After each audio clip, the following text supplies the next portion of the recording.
There's a passion that ignites us, driven by pride, daring, and the desire to excel, fueled by the high-octane love of owners, drivers, and car lovers everywhere.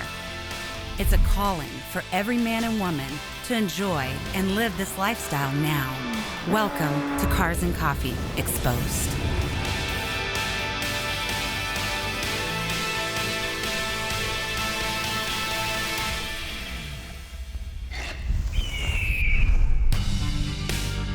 There are some places that truly take your breath away. The Vault of Scottsdale is one of them.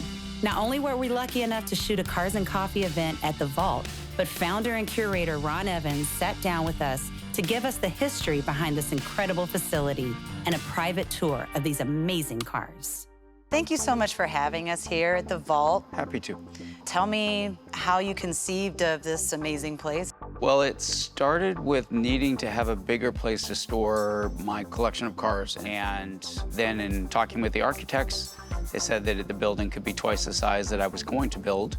And the light bulb moment went off that I felt I could put a new spin on collector car storage. So it gave me a place to put my collection, which at the time was 15 cars or so, and all the signs and memorabilia I collected.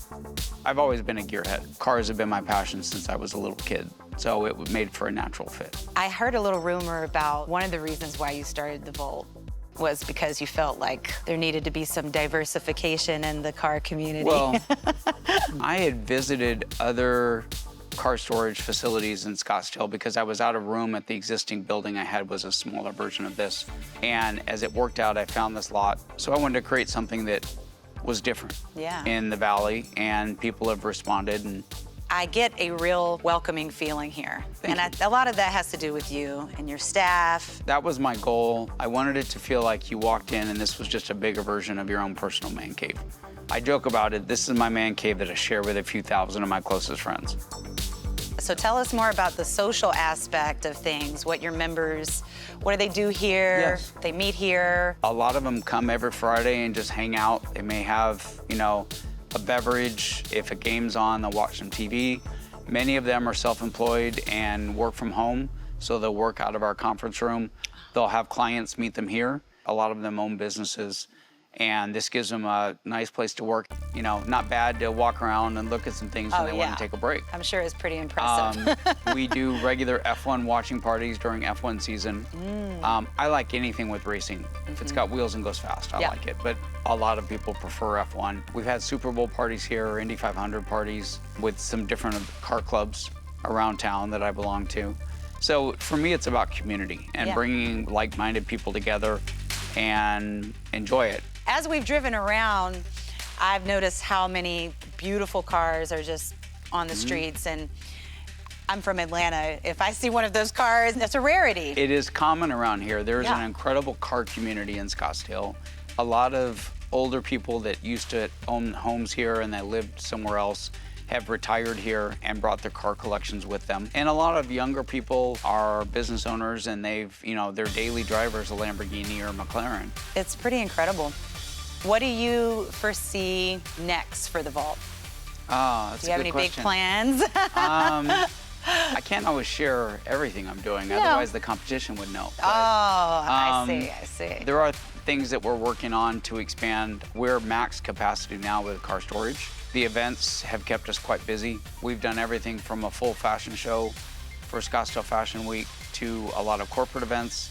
Well, you've done such a great job, and I know that the community appreciates you for what you've done and what you've created here. And thank you so much for having us. Oh, thank you. At heart, I'm just a car guy. Yeah. I'm a hardcore car enthusiast, and I want to share it with other people. I love it. I would love if you would just walk me around, and can we you can tell me a little bit about your collection? Awesome. Give me the tour. Give me the grand tour, Ron. Well, there's a lot to look at, a little bit for everybody. We'll start with this car up here is a recreation of the 1938 Alpha 158. Built by Ant Anstead that was on Wheeler Dealers and part of Bradford Motors building cars. He built that for Motor Trend Streaming. I walked into Barrett-Jackson and it was sitting consigned to Barrett-Jackson Wife went to the restroom, came back, and I had bought the car. So she claims she will never go to the restroom again. Back in the day, those cars went 150 miles an hour with no seat belts, no safety devices. Wow. There's 3 remaining in the world, and drives like a 1930s car.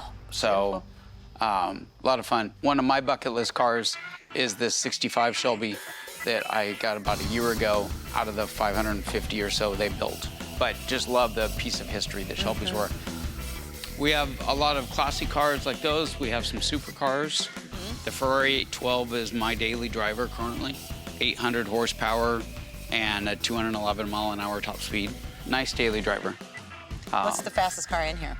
This one.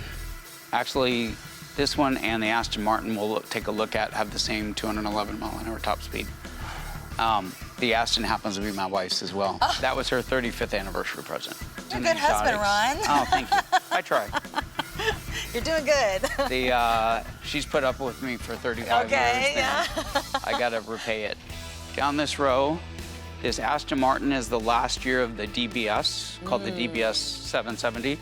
They built 300 for the world, and only 100 came to the U.S. As far as I know, the only coupe in Arizona. That is beautiful. There's 2 convertibles, twin turbo V12. Pam always picks the color, and then I spec all the carbon. That's the way we do things. Ron, out of all the 60 cars here today, there was one that you wanted to show us and spend some special time with. I see why you wanted to show us this car. It's beautiful. So after you sold your business, you're like, this is it. This is what I'm getting. It was for a couple of reasons. One, it had been 15 years since this car came out, yet to me the design is timeless because it was designed off of the Le Mans winning 66 original GT40. It's also Ford's first supercar, and much like the Carrera GT, the last analog car, no traction control, no ABS, no nannies, no rules. No rules. So you had to actually drive the car because if not, it will get you in trouble. Yeah. I love the design of the car. I love the performance. In '05, other than the Carrera GT, cars weren't going 0 to 60 in 3.5 seconds. They didn't go 200 miles an hour. So there is an Easter egg hidden in this car. If you look at the headlight, it spells out 100 in the headlight for their 100th anniversary. And that was the Easter egg that Ford hid in this car and didn't really advertise it or tell people. It absolutely looks like a spaceship. I mean, it does, and it's almost 20 years old. Next year will be 20 years for this car. I am an interior freak, so give me a tour of this interior. Well, it's not the fanciest in the world. The buckets are one-piece carbon buckets. I'm gonna be the envy of a lot of folks watching at home, I'm sure. Okay, so these doors are so unique. First off, why are these doors designed the way that they are? So this would give the drivers able to get in faster. If you come from the side, you can literally jump in the seat without having to duck your head. The one thing you'll notice, look right in front of you, what do you see in large, very large? You see a tachometer. As an afterthought, to your right is the speedometer. So the speedometer was an afterthought. They didn't have those in the race cars, but they added it because obviously for a street car they required it. They just stuck it over at the far side. So you don't really watch or pay attention to that because you want to know what RPM you're shifting at. Ah, it's a race car. Great job, Ford. So let's go back there to the engine. This engine was a supercharged 5.4 liter engine, developing 550 horsepower, 500 foot-pounds of torque. I can attest that it does do 205 miles an hour. How did that feel? Very good, very stable, just like you're doing 90 down the freeway. Really? Yes, it does. It was built and engineered, over-engineered very well. Do you get people stopping, wanting to take pictures? I do. I love having kids get in the seat and take pictures with it. It's about building the next generation of car community. Yeah. You don't do that if you keep people from ever seeing them. My wife and I both believe a lot in giving back. We recently raised $50,000 for Make-A-Wish by having a track day. I worked and partnered with some other people to get the track to donate the time, to get people to donate the food. We raised $50,000 for Make-A-Wish. So anytime you can have car enthusiasts get together, they're a very giving community. Great job. Just a car guy. You're more than that. You're more than that. You're creating community, and that's a big deal. So thank you so much, Ron. You're welcome. Appreciate your time. Thanks for coming. Absolutely. Thank you for having us. Hopefully we'll be back. Yep, anytime. We'll be right back with more Cars and Coffee Exposed. Promotional consideration provided by... What is Urable? We are a business management system that helps create an exceptional customer experience and improves business operations. As a car enthusiast, you deserve the best, and Urable is the common denominator. With so many detail shops, endless brands of ceramic coatings, window tint, and paint protection film, it's hard to find the right shop for the job. Shops powered by Urable understand the care and quality that your investment requires. Avoid shops that are in the race to the bottom. If you want to identify the best providers in your area, make sure they're powered by Urable. Your car is stolen. A crisis for you. A tragedy for your community. Theft hurts everyone. Insurance rises, your neighborhood violated. Who will be next? But you can feel more protected and secure with the LoJack system. LoJack brings it back. LoJack's vehicle recovery system will find your vehicle usually within 30 minutes. And with the recent launch of LoJack LE, we're equipping our law enforcement partners with a safer and more efficient way to recover your vehicle. The LoJack app creates a bond of trust, providing enhanced features designed to promote safety and convenience, and you'll always know where your vehicle is. Only LoJack stands with this promise. Receive up to $10,000 reimbursement if your vehicle is not recovered in 30 days. Let LoJack bring back your safety, confidence, and give you a greater driving experience. LoJack brings it back. Get ready for an adrenaline-fueled ride with Cars and Coffee Exposed. It's not just a show, it's a whole new automotive experience. Now's the time to claim your spot as a brand partner for the electrifying 2024 season. Partner with us to inject your brand into our high-octane episodes and connect with car enthusiasts live at Cars and Coffee events nationwide. Rev up your marketing strategy today. Contact carsandcoffeeexposed.com and let's accelerate together. Welcome back to Cars and Coffee Exposed.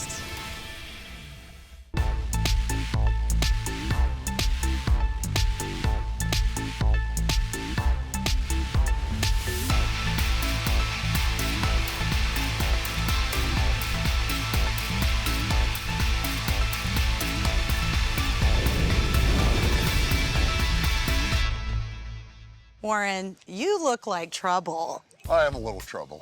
I saw you drive up in this thing and I said, that's a man that knows how to have a good time. Well, it's all about the fun of life. It is. And this car looks so fun, but I've never seen one before, and that's not a surprise because it's 1 out of 10, Yep, you 1 said? to 10 in the U.S. Okay, in the U.S., where does this car come from? From the Netherlands. From the Netherlands. How did you find out about it? Well, I used to drive Lotus Super 7s a long time ago.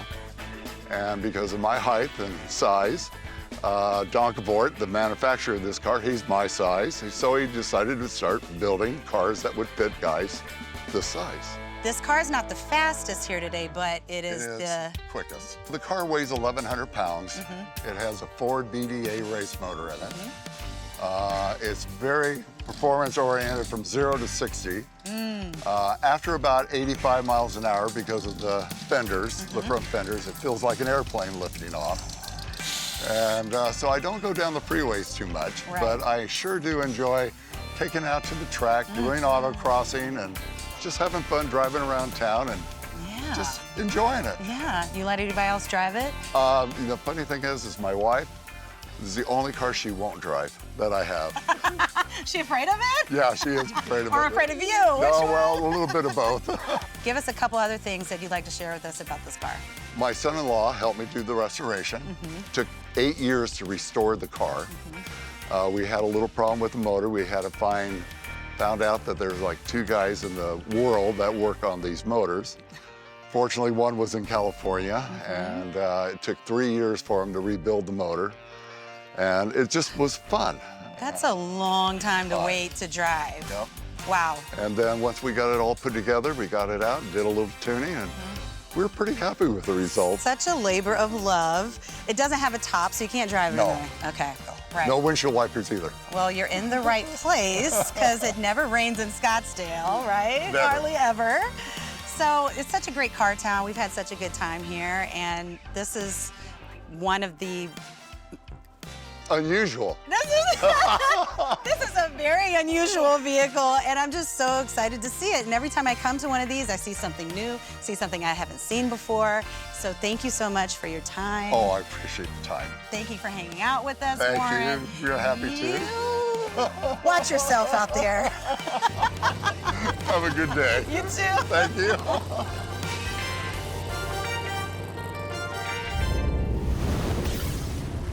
So, Aaron, you've brought your beautiful 2010 Porsche Carrera S here.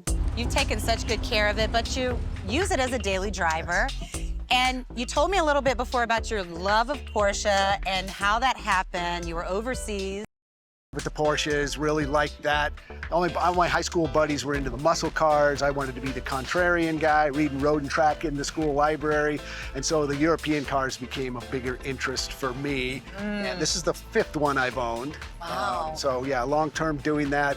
But as you said, I did live overseas many years in the US Army, a lot in Germany, which was a great place to be a car guy. All those opportunities to get on the tracks, go to the factories, go to great car events over there. That just increased my overall love for all of it. And then your love of cars continued. You ended up going to work for Michelin. Correct, yeah. I retired from the Army and got very lucky to get on with Michelin North America, Michelin Defense, working. So it was a good bridge of my military career plus my car stuff. Early in my Army career, I was on tanks, which is another like car thing. So it all kind of is one big, almost seamless arc. What about this car does it for you? So this is kind of the last of what they call the analog Porsches. The new ones, which are great cars, but they're very digital. They got screens and all that kind of stuff, which More kind of stuff that breaks. Yeah, and it separates you a little bit from the driving experience. I was surprised when I started driving this car how much it felt like my 993, my air-cooled car. I didn't expect it to feel that much like it. So it's great that you got on these that mixture of the old school feel, but it is a modern car, but not as modern as the very newest. It doesn't have CarPlay, it doesn't have some of that stuff. You can put that in if you wanted to. So you get this kind of, you're still really focused on the drive, driving the car, interacting with the car. People who don't understand the car world, they look at all of us who have these fancy cars and they're like, oh, you're trying to show off, you're trying to this and that. It's like, no, for me, the car is the platform that gets me to something like this, to coming out and talking with people, to going on drives. And that's why we're here. And that's why we go to Cars and Coffees all over the place. Yeah, and that's what's so great about the culture overall, from really rich guys that have 10 cars and they're all collectors and stuff down to I just have one, just everyday guy. Everybody talks together and everything. So it's a great sort of connecting and leveling experience. You find yourself in a great car town. Scottsdale it has. Really brought out the best of the best. And then you come to some of these Cars and Coffees. I mean, I don't know if you got a chance to look around here. You know, one of one car in the world pulls out and a guy parks it. It's such a great event, Aaron. Thank you so much for sharing your time and your love for your car and the community. We just really appreciate it. No, thank you. It was a pleasure. Thanks for letting me be part of this. Absolutely, absolutely. I am really trying to not be biased and not have a favorite, but oh my God, you're making it hard. Yep. This thing is beautiful. Thank you. And it has so much history behind it. So I want you to talk about that because it's so unique. It's Enzo's last car before he passed away in 1988. And plus, it's the first 200-mile-per-hour car ever produced. And there's a lot of very first things on this car, like the tires on this car are Pirelli P0s. Now, P0s are famous now, particularly in Formula One, but the very first P0 tires were on this car. They had to make P0 tires for this car because the boost would come on so intense that they had to put special tires from Pirelli for this car. So it was sold in Rome initially. Yeah, 92. And then it went to Japan. And I bought it maybe a year and a half ago.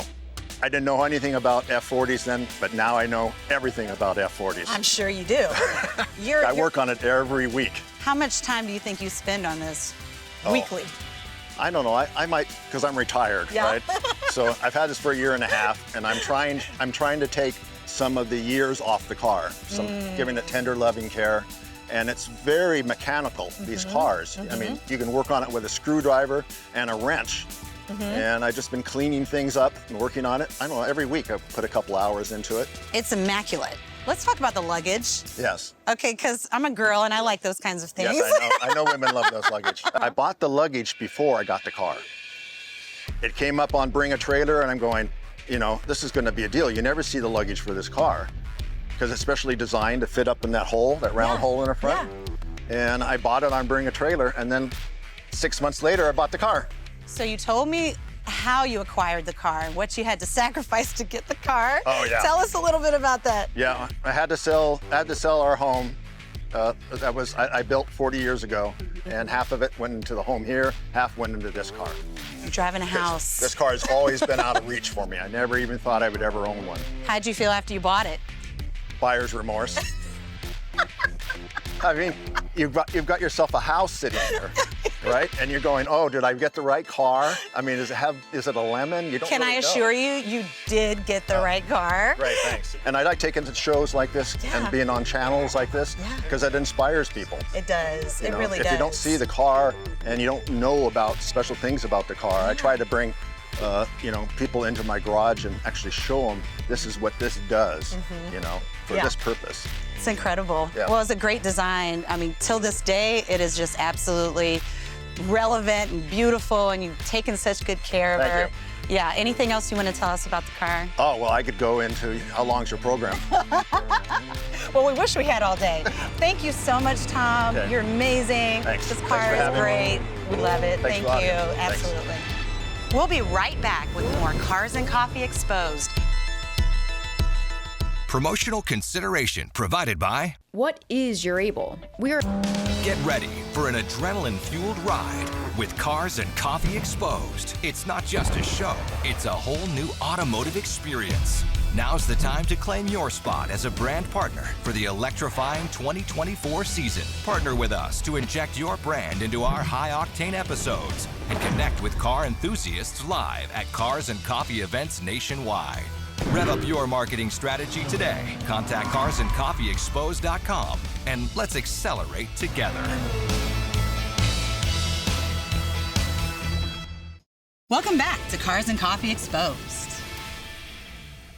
During our visit to Scottsdale, Arizona, we were able to meet and chat with a true power couple in the automotive industry, Brandy and Brian Cole. Their latest venture, Speed Society, is now the industry's #1 automotive lifestyle brand. And what better place to have a conversation discussing everything cars than outside in the Sonoran Desert. I'm so excited to be here with a true power couple of the automotive industry. We got Brian and Brandy here in beautiful Scottsdale, Arizona. This gorgeous backdrop. Thanks so much for bringing us here. I guess we just want to start the conversation talking about Speed Society because that's the name on everyone's lips. Tell us all about it. So Speed Society is, for all intents and purposes, it's the largest automotive lifestyle brand in the United States. A lot of people know us for the car giveaways that we started. They know us for our distribution network of social media. We try and create content for automotive enthusiasts, and that was kind of always the goal, was how can we support every single vertical of the automotive industry, whether you're a hot rodder, you're a street racer, hypercars, off-roading. So we've got a network of over 40 million fans between all these different super pages that we have.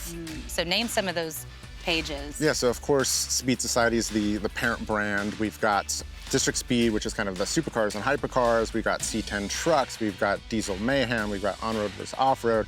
So all these different types of pages that represent all the verticals and who you are as a car enthusiast. And then we've got our whole automotive and streetwear apparel brand. So there's nothing cool in the automotive space. There's nothing that represents you and who you are and your culture and your friends and car shows and Cars and Coffee. That is what we want to support. So the idea of Speed Society is to represent all the enthusiasts, give them the content they want to consume, give them the product and clothing that they want to wear with their friends, and then also change their lives forever and give away a car every 60 days. What kind of sparked this love for you or this interest for you to do this? So for me, I was a greaser. One of my first brands was Von Dutch Clothing. I had, lead sleds, 54 Bel Air, 49 Merc. That was like my life. And then I got bit by the bug of sports cars and racing and tracking and all that. And it's like crack. It's automotive crack. And that's one of those things where everything we do as a couple revolves around cars. And it's the craziest thing, but the businesses that we grow, everything we do in our life and achievements in our career. And even the friends that you make. Yeah. It's really about how all these cars bring people together. Yes, absolutely. And we've established like the greatest friendships all through cars. You eat, breathe, live cars. Yes. So a typical day in the life, what is it? Beginning of the day, it's what we're doing with production, what we're doing with shooting, what we're doing giveaway cars, what's the next build, what we're doing with collabs, Hot Wheels, whatever it is. And then I start getting online at nighttime about my cars and like, what's next? What's the next mods? You know, what are we doing now? I'm doing a new restoration. And I'll be doing that the second I go to sleep with the cell phone falling on my face, you know? What's the next car for you? We just purchased a very famous car. It was the Paul Newman Ferrari 355 Challenge race car. So we just got that and we started a restoration in June 2023 and should be done in March, and then we'll bring it out and share it with the world and go to all the historic races. And yeah, so that's our latest. So March, so probably July. Yeah, just in time for summer. It was supposed to be November, so yes, now I'm saying that it is going to be March. Yeah. So Brandy, I'm sure as a woman you get this question all the time. I get it too. I was born into this business, so I didn't choose it, it chose me. Yeah. It sounds like you chose this life. I definitely did. Kind of like how I picked out Hot Wheels when I was a kid instead of Barbie dolls. Oh, I love it. So I think that's where it started, for sure. As soon as I graduated high school, I went to work for a Ferrari dealer and worked in the service department, and that's where I really learned so much. Were you a service writer? I did some service writing, I managed warranty. Yeah, that was such a learning experience. Oh yeah, for sure. Of course, like we were talking about earlier, you just get sucked in and there's just black hole. No way out. So 23 years later, had the, opportunity to work with Rolls-Royce and Bentley and Lamborghini. So it's really, really been a wild ride. You guys are goals. I love it. Thank you. I'm so proud of what you're doing. And Brian, you're great and all that, but I've been for tons of rides with guys before. I want Brandy to take me for a ride today, if that's okay with you. Good. You mind sitting back for a little while? Okay. You guys have fun. All right, let's go.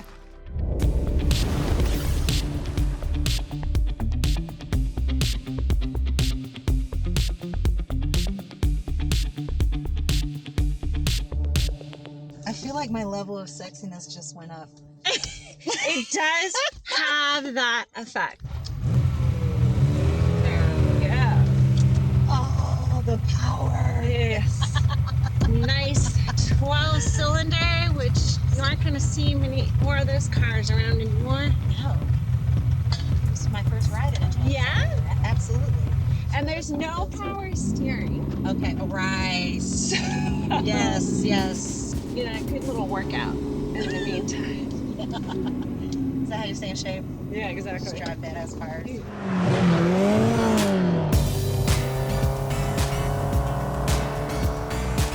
What do you love about driving this car? I just love these old cars because I can do, what are we doing, like 30? Yeah. But it's still so engaging. Yeah, it is. And You're right. there's just something about bonding with your car. So. What's her name? This is Big Bird. Ah. Because we got another yellow Ferrari, which we're gonna call Little Bird. I don't know, super cheesy. But I definitely feel like with these newer cars, we are stepping away from the thrill of the ride. Aventadors, Huracans, new Ferraris, they're great. They're amazing feats of technology, but you're losing so much of the engagement. Talking about how a lot of people don't know how to drive stick shift. Oh man, these days. Isn't that crazy?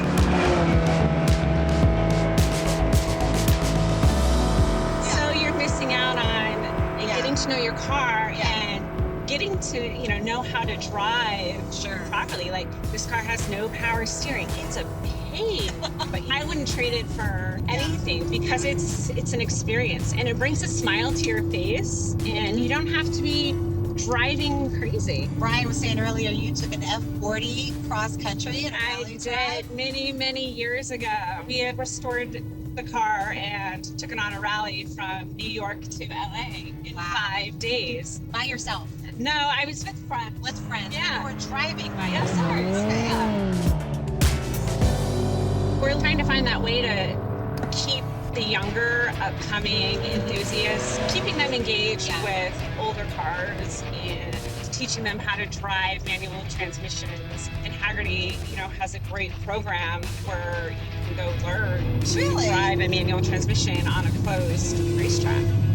They're trying to keep that culture alive, which I think is important. And just engaging younger people, about working on cars and the restoration process, because we don't want to lose all these older generations that are unfortunately dying and just losing their knowledge. And how do we keep that part of this car culture alive and well? And we just need more people to learn. Was your dad a car guy? No. Was your mom a car girl? No, I grew up on a ranch in Colorado. Wow. So I'm not sure exactly where it came from. But like I said, I was always, when we would go somewhere, I want to buy a Hot Wheels car. I didn't really care about anything else.